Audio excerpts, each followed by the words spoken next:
Now, let me show you what I mean.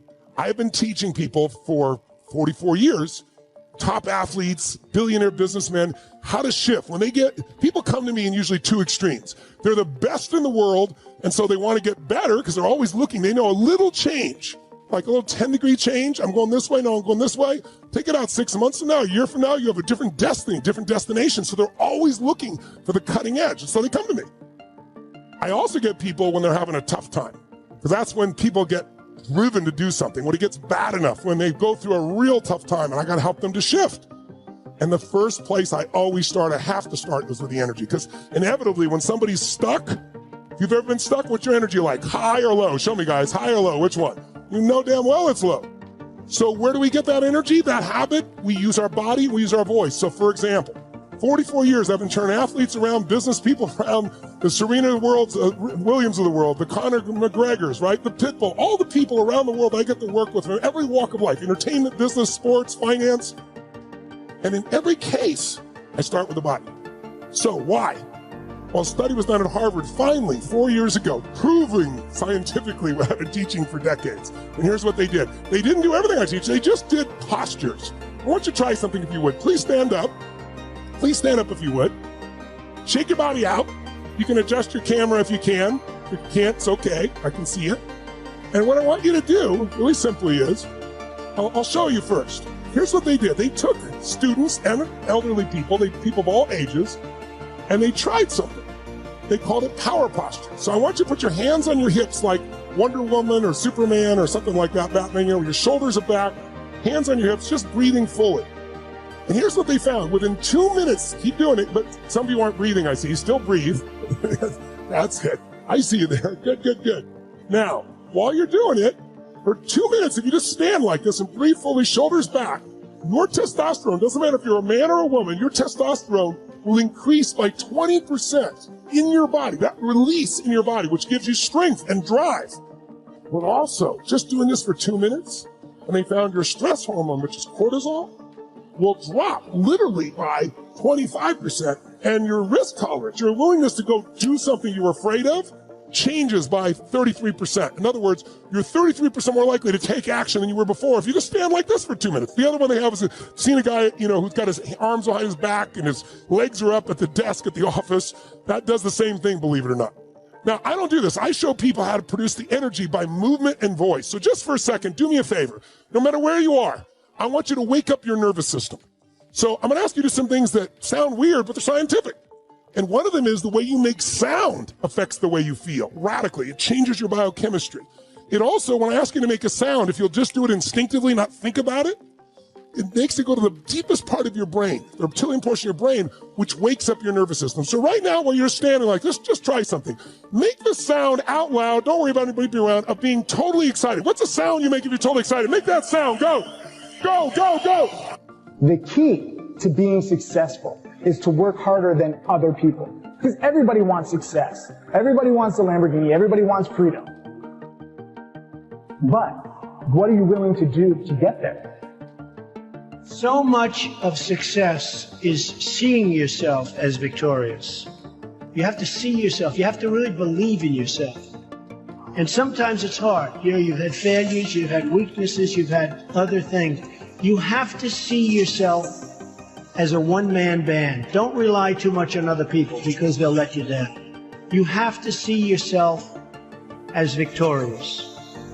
Anything and everything can be done if you can visualize it and if you believe in yourself. To be a winner, you have to think like a winner. If you don't think like a winner, it's just never going to happen. You're going to find the naysayers in every turn that you make. Don't listen. Just visualize your goal, know exactly where you want to go. Trust yourself. Get out there and work like hell. Break some of the rules and never, ever be afraid of failure. The time is now. The time is now to express and for people to believe in themselves. The time is now for it to be okay to be great. You have to be disciplined. Say, no, I am not giving this offense any room. I am not going to let it sour my day. Or you wake up in the morning and thoughts of worry come. How are you going to pay your bills? What if the medical report's not good? You'll never get out of this problem. Don't allow that in. Take inventory of what you're giving space to. Life is too short to go through it with negative things holding us down.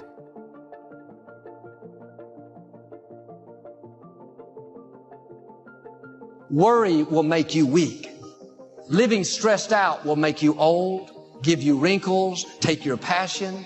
Being bitter, angry, resentful will shorten your life.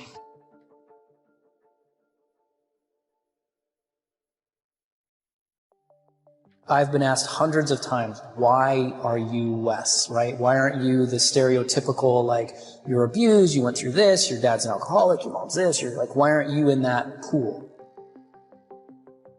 I made a choice. That's it. I made a choice. I made a choice that I didn't want to be that. There's nothing special about me. Things are just happening, and it's because of one choice. And that's it. So if you're listening to this and you're thinking you've made all these different choices and your life is in one direction, make one different choice. Just one. And see where it goes. Anything that we want to achieve starts here first. Then we can get our bodies to move into action to create.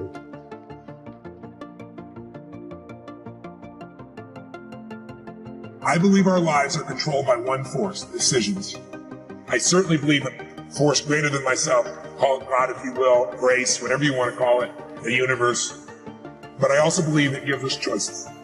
And the decisions we make control us much more than the conditions we meet. It's not the conditions, it's your decisions. It's not a but.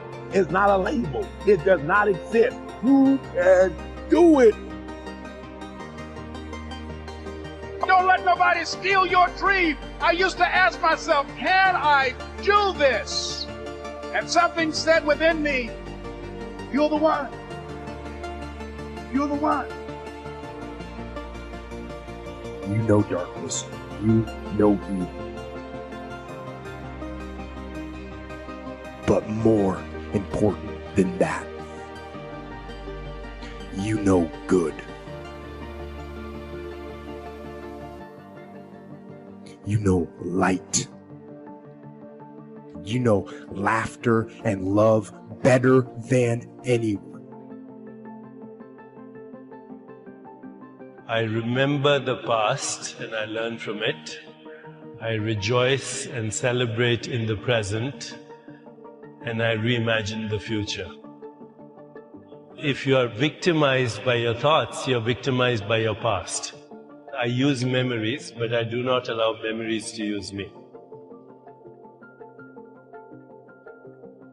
The first thing is to recognize that what's happening is not a punishment, that it's actually an opportunity. What most people do is pretend that it's not there, pretend that it doesn't exist, or try and do something to avoid feeling it. Please trust that it is leading you to something greater, and know that. Every one of us who's a goal achiever sets goals, but very few people think about the obstacles that are there and them overcoming the obstacles. And in order to become an amazing goal achiever, you have to accept the fact that there will be obstacles, but you also have to prime your brain to recognize the obstacles and to teach it that you can overcome it. And you can do that in your mind first, and you back it up with a plan. Guess what? You will start to become a goal achiever instead of just somebody who sets a goal.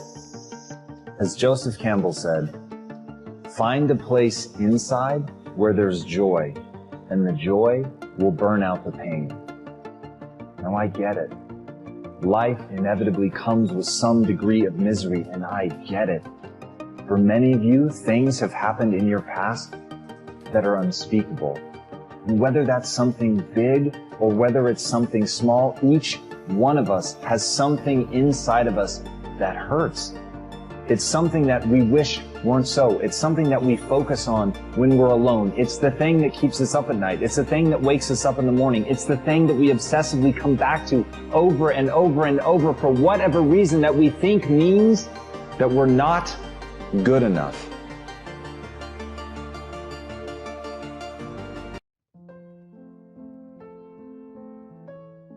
The body and the mind work together and depend on each other, so they both need attention.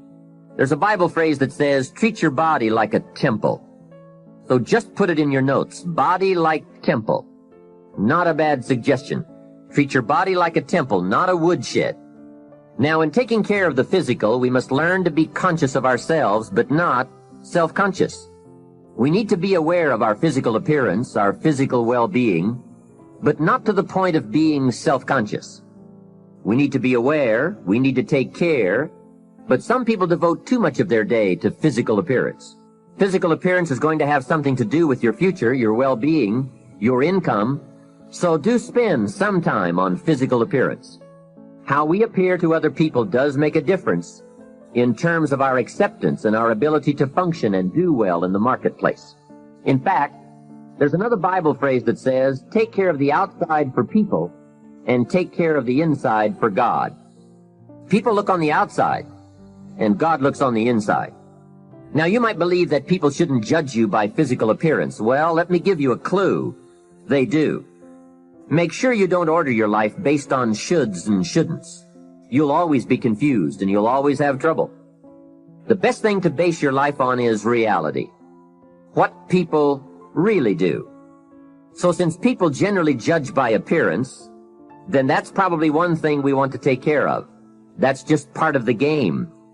Now, of course, when people get to know you, or if they've been around you any length of time at all, they're going to judge you by more than appearance. But sure enough, people at first are going to take a look. So taking care of yourself in personal appearance is a consideration. Now, physical development also includes your good health and your well-being. You've got to spend some time on that so that you feel good in the marketplace.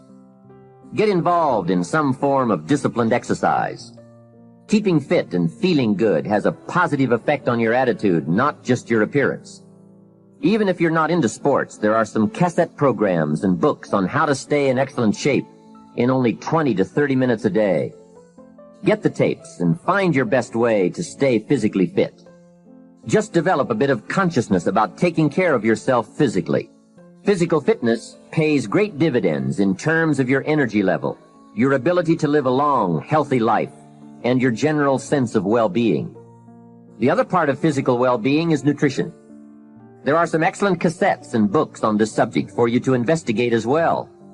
Do all you can to stay fit, to stay healthy, and to stay well, because physical health and fitness affect how you feel about yourself and how you perform in the marketplace.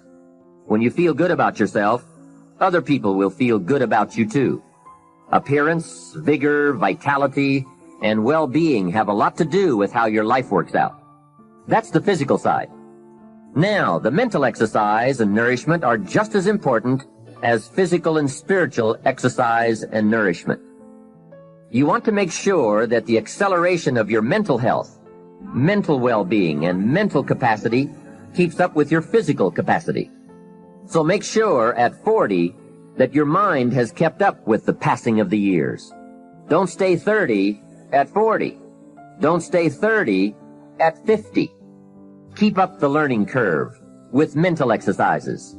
It's so important for you and me to be stretched beyond where we are. It's too easy to just comfortably sit and stop growing. It often doesn't seem to be that necessary to make the push, to make the effort to learn and to grow and to challenge yourself. But let me give you something to think about. The last few years of the 20th century are going to demand a lot more mental vigor and mental activity. The competition and complications of life are going to truly challenge the full capacity of our mentality. So, stretch your mind. Do you ever think about what you think about? Because if you did, and if you took control of that, you could alter the direction of your entire life. Most people never take the time to take an inventory about their thoughts. Yet our thoughts control our world. Our thoughts are like magnets. They literally draw towards us that which we obsess about. And so most people never take the time to analyze what they think about.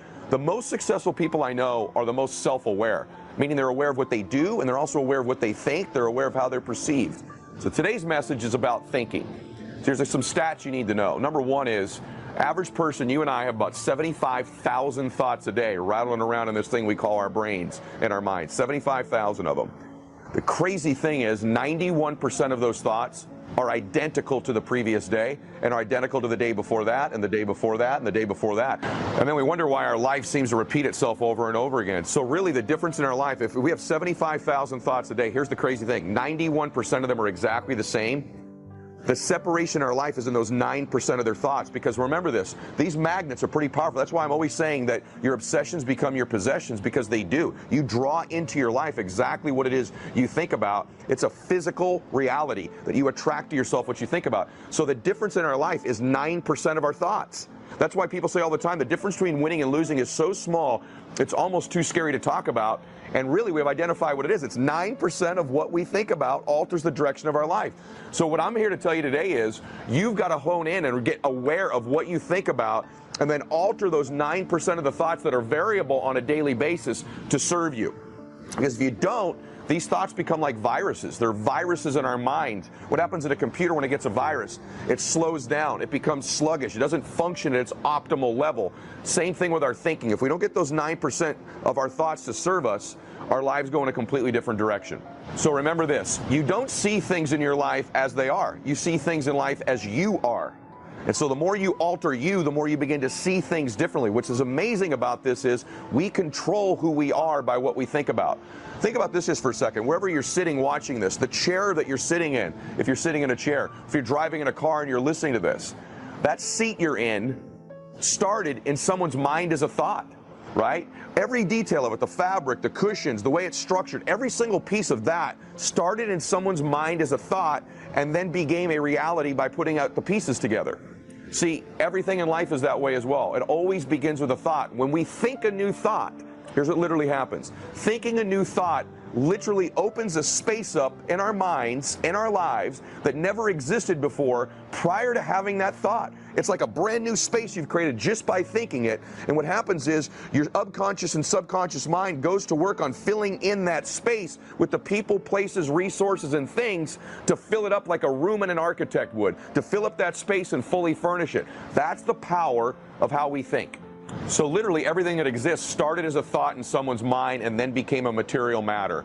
And so you've got to begin to think about the things you want to materialize in your life on a regular basis and think about it repetitiously. Literally the things that we obsess about become the things that we possess in our lives. Most people, those variable 9% of their thoughts is the new thing they're worried about, the new fear they have, the new response to an email they have to make, and they never dictate the terms.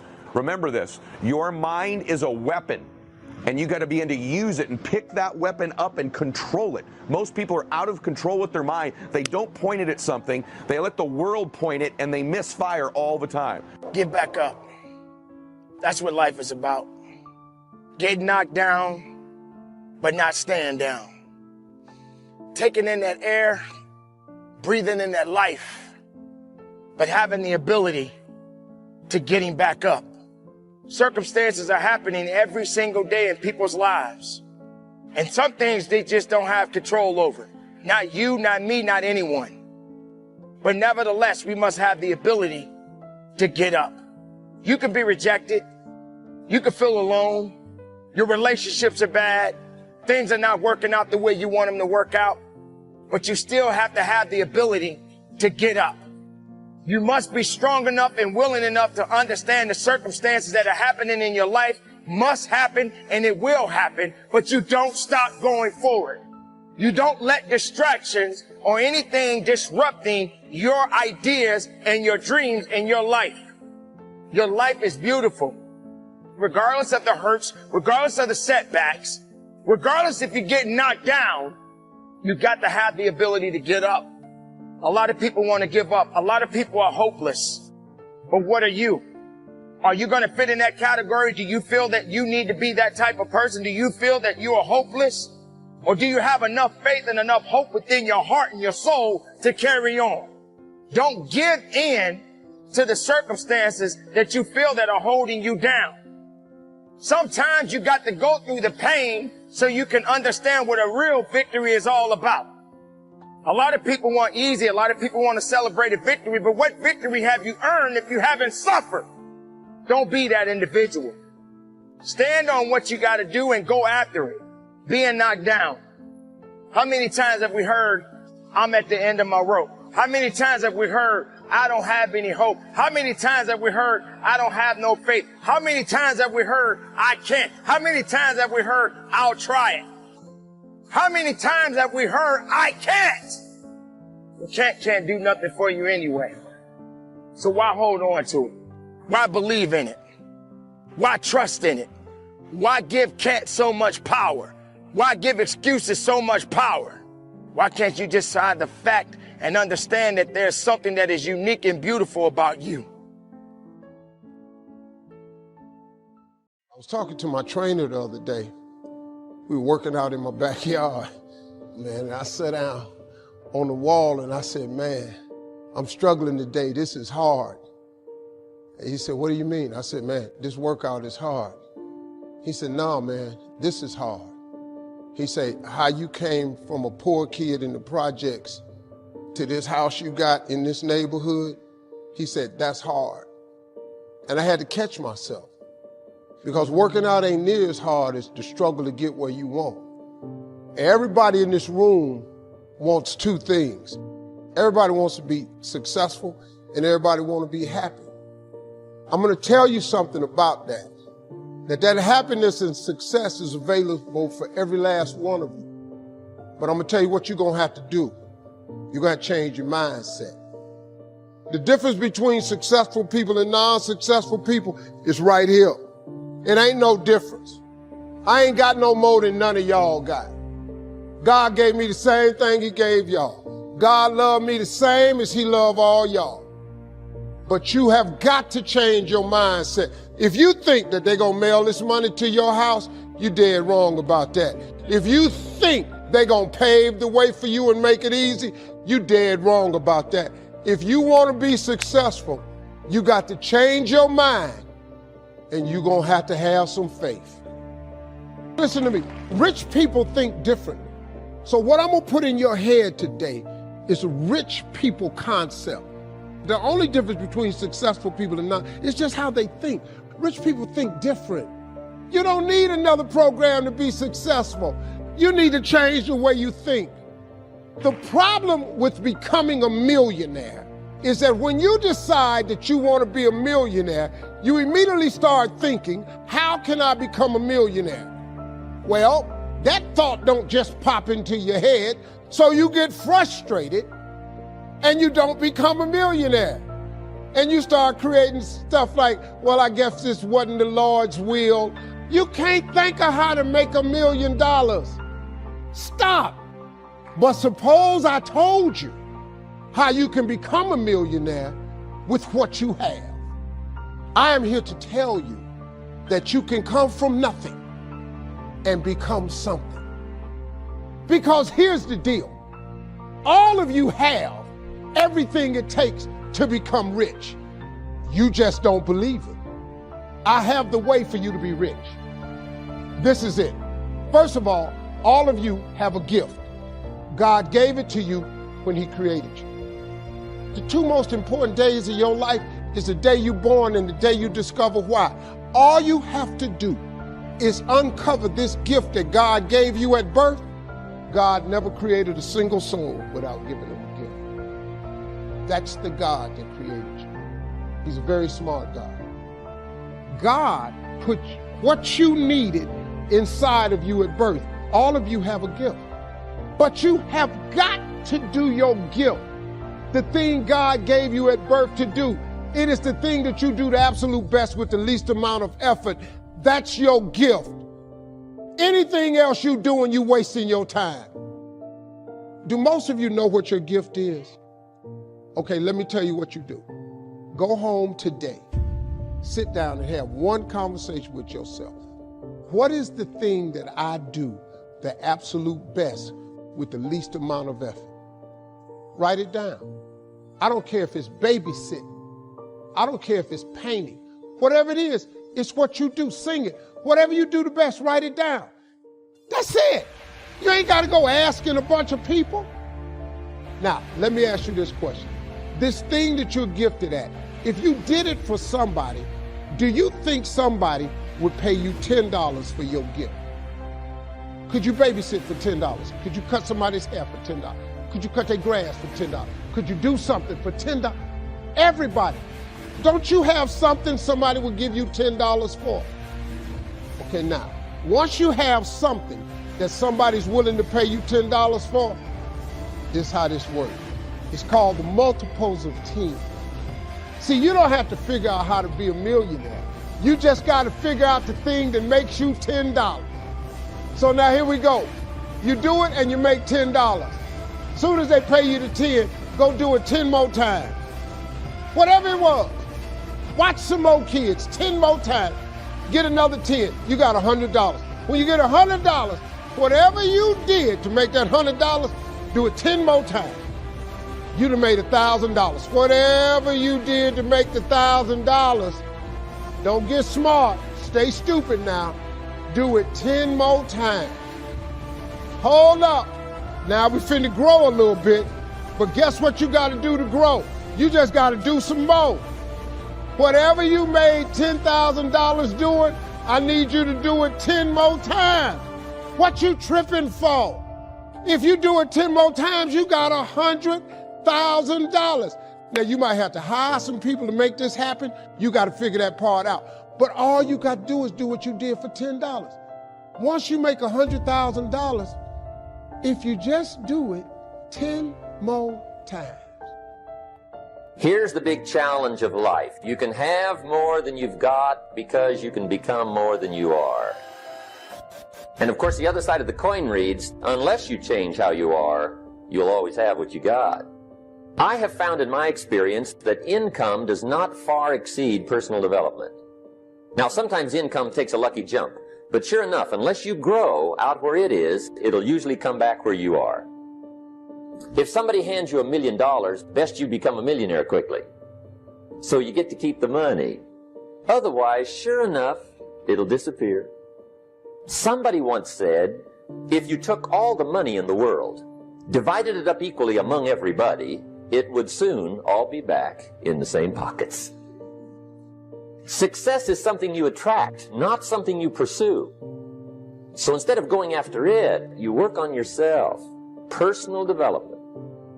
Because true happiness is not contained in what you get. Happiness is contained in what you become. A friend of mine, Bishop T.D. Jakes, said, if you got a problem man or money can solve, you ain't got no problem. So I want you to think about your goals and dreams, and here's what I want you to do right now. I want you to say to yourself, it's possible. Let me share something with you. The easiest thing that I do every year is to live my dream. The easiest thing I do every year is what I do on a day-to-day basis. Those are the easy things that I do. Let me share with you the most difficult thing that I've ever done in my life. And that was to believe that I could do it. To believe that I, Les Brown, who was born in an abandoned building on a floor in a poor section of Miami, Florida, to believe that I, Les Brown, who was labeled educable mental retarded, put back from the 5th grade to the 4th grade, to believe that I had the ability to live the life that I'm now living. And I want you to think about your goals and dreams, and I want you to expand them. Why? Because it has been said that most people fail in life not because they aim too high and miss. No, most people fail in life because they're just like I was for 14 years. They aim too low and hit. The reason that I procrastinated for 14 years was because when I was in the 5th grade and Mrs. Mary Ford Williams said to Mrs. Crompton, he doesn't belong here. He is slow. And they put me back from the 5th grade to the 4th grade. That affected me. They say sticks and stones will break your bones, but words will never hurt you. Yes, they will. What is it as you look in your past that's affecting you right now? I saw a movie called Magnolia. Powerful line in that movie. We might be through with our past, but our past is not through with us. But you've got to take full responsibility. If everything work out for you, fine. If you have the money, fine. If you can get the help and support of friends and family members and your spouse, great. But if you don't, all of those things are minor things. The major key to your reaching your goals is you. Nobody's going to work on your dream harder than you. You've got to take responsibility to make it happen. If it happens when you come out the gate, fine. But if you fail, so what? Come back again and again and again and again. If it's something that you love, if it's your passion, until you do it. The people that make it in this life, they look around for the circumstances that they want, and if they can't find them, they create them. It's you. You've got to take personal responsibility to make it happen. Don't see yourself as a victim. And it's hard. It's hard. Changing your life is hard. It's hard to keep your spirit up. And people don't see the vision. The sacrifice that you have to make, I can tell you from my experience, it's worth it. Here's something I want you to keep in mind. Life is a fight for territory. And once you stop fighting for what you want, what you don't want will automatically take over.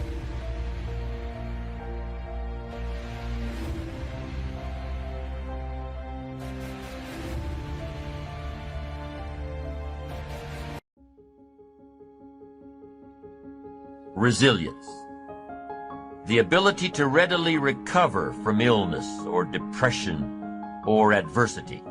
Resilience, being able to withstand setbacks, broken hearts and broken dreams, financial crisis, loss of loved ones, loss of enterprise, and loss of health. How would you ever handle it if you lost everything you had today? How long would you be depressed and upset and angry? What would it take for you to pull yourself up and start all over again? And that's what we have, wherever we are, with whatever hand that life has dealt us. We have the freedom of spirit.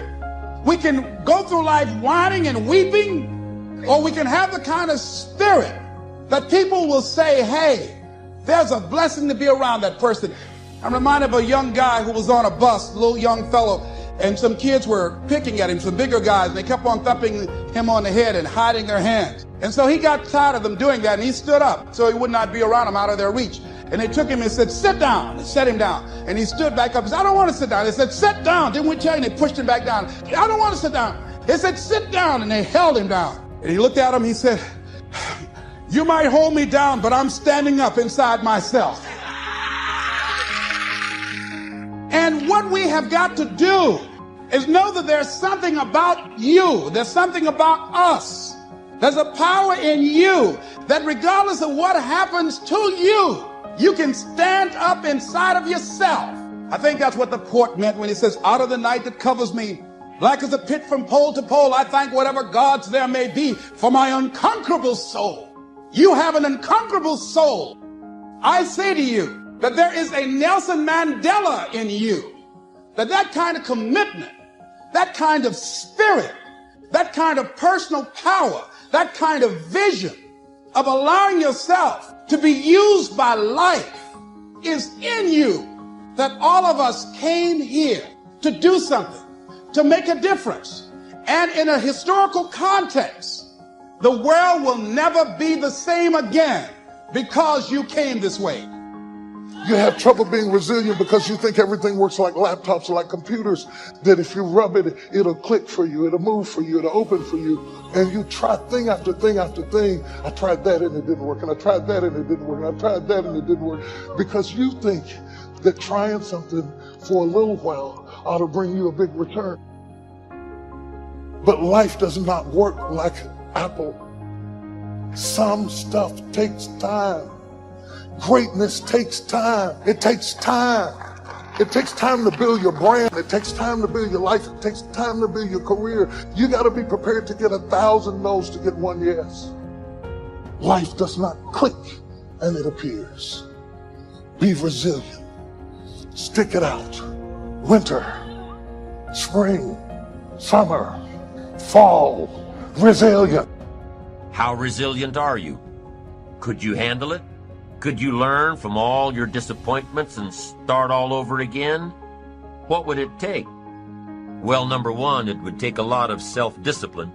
It would take a lot of positive self-talk to muster up the energy to begin again. It would take a lot of concentration to block out the noise and the clutter. of all the negative voices trying to get through, it would take a lot of discipline to balance the fear and anxiety with the knowing that if you did it once, you can do it all over again. It would also take what? A lot of self-reliance. Whether your losses had anything to do with you or not, your future success has everything to do with you. It would take a lot of self-reliance to avoid blame. What's happened has happened. You would need to get on with your life and begin again. It would take a lot of faith. It would take a lot of faith and trust in God to move ahead. If you lost everything tomorrow and were gathering all the courage to try again, it would take a lot of self-appreciation, knowing that you have the skills and the talent and the strength to do it one more time. The ability to bounce back from adversity. No matter how large or how small, you lose a client, one of your biggest ones. Losing this client is going to negatively affect things for a while. The first thing you do is to figure out why you lost this business. What role did you play? What part are you responsible for? You just can't rant and rave around the office yelling and screaming at those around you. No, you'll lose respect. Respect that's hard to regain once you've lost it. You have to approach the situation rationally and figure out how to bounce back from your loss. You have to evaluate the situation and then start a plan to recapture the lost business. Network with associates to bring in a similar client or a larger one. You can't sit back and dwell on what's happened. No, you've got to get back into the marketplace and recapture what's been taken from you. Get back at it and replace what's gone. Now maybe your loss is a personal loss. Death of a loved one, divorce, loss of a very special friendship. If your loss is a deeply personal one, you must approach the situation a little differently. You must be patient with yourself and give yourself time. Time to grieve, time to regroup. The stages we go through in loss, be it death of a loved one, death of a relationship, or death of an enterprise. If the death is a literal one or a figurative one, the stages are the same. Denial, anger, bargaining, depression, and acceptance. And only by going through these stages and reaching acceptance can we rebound and begin again. It's said that children are often more resilient than adults. Why? Well, maybe it's because they don't evaluate their current situations based on past experiences. They approach it in a fresh way, a new way. And in their own minds, they deal with loss much better than adults. Children who grow up in the unfortunate circumstances of poverty or abuse or neglect, children who grow up in these conditions and become successful, are known as dandelion children. Because if they can succeed and prosper with terrible conditions, they can grow anywhere. To be able to grow and prosper and succeed despite our current conditions. To be able to grow and prosper and succeed despite our losses. To be resilient. Cultivating a resilient character turns what others would call failure into success. A resilient person won't give up. A resilient person will, in spite of all obstacles and setbacks, keep doing it until. To build a resilient character, you must have, number one, insight. The ability to ask tough questions of yourself and be honest with your answers. If you had something to do with your loss, be honest and responsible for it. Number two, resilience is independent. A resilient person counts only on themselves to bounce back into life. Number three, although resilience is independent, it's also tied to others. The more people you are responsible to, the greater the motivation to begin again. The stronger the reason, the stronger the action. The fourth component of resilience is initiative. The ability to take charge of the situation, the ability to take charge of the problem, the ability to stand up and do whatever is necessary to get back on course. A resilient person is, number 5, creative. Being able to look at the situation and creatively determine the best way out. To look for solutions. To be enterprising in your approach towards starting over. A resilient person has humor. Number 6, a sense of humor. They may cry till they start laughing, but a sense of humor is so important when turning your life around. You've got to take your ambition seriously, and you've got to take yourself seriously, but you've also got to be able to laugh at yourself sometimes. Your situation.